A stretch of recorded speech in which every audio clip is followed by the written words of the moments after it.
અત્યારે જ્યારે ગરમીનો પારો આસમાને અડી ગયો છે અને લોકો સવારના 11 વાગે એટલે ધોમધખતો તાપ ચડે છે, આવામાં લોકો ઠંડુ પાણી અને સરકાર દ્વારા પણ અનુરોધ કરવામાં આવ્યો છે કે પાણી વધારે પીવામાં આવે, ત્યારે ભાવનગરનું એક ગ્રુપ આવા ખરા તડકાની અંદર લોકોની સેવા કરતું નજરે પડ્યું હતું, જેનું નામ છે ટીમ ફેન્ટાસ્ટિક 14, જેણે આવા ખરા તાપની અંદર ધોમધખતા તાપની અંદર લોકોને છાશનું વિતરણ કર્યું હતું। બપોરના 12 કલાકે નીલમબાગ સર્કલ ખાતે આ ટીમ ફેન્ટાસ્ટિક 14 દ્વારા લોકોને છાશ વિતરણ કરતી જોવા મળ્યું હતું અને આ છાશ વિતરણની અંદર ભાવનગરના ઉદ્યોગપતિ એવા મુન્નાભાઈ વર્તેજી પણ ખુદ લોકોની સેવા કરતા નજરે પડ્યા હતા અને લોકોને પોતાના હાથે છાશનું વિતરણ કર્યું હતું। આ તાપમાનનો પારો જ્યારે ઊંચો ચડી ગયો છે ત્યારે આવા સામાજિક કાર્યકરો પણ પોતાની સેવા કાર્ય કરતા નજરે પડે છે।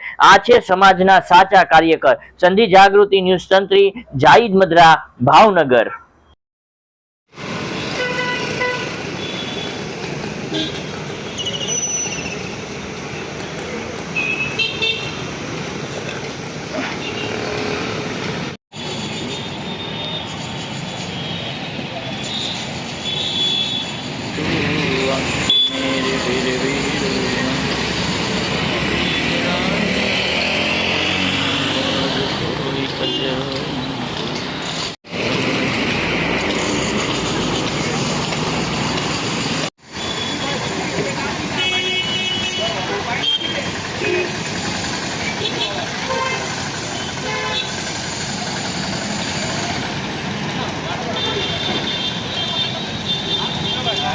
નીલમબાગ ખાતે જે છાશ વિતરણ કરવામાં આવ્યું, કોના દ્વારા કરવામાં આવ્યું, કઈ રીતનું કરવામાં આવ્યું?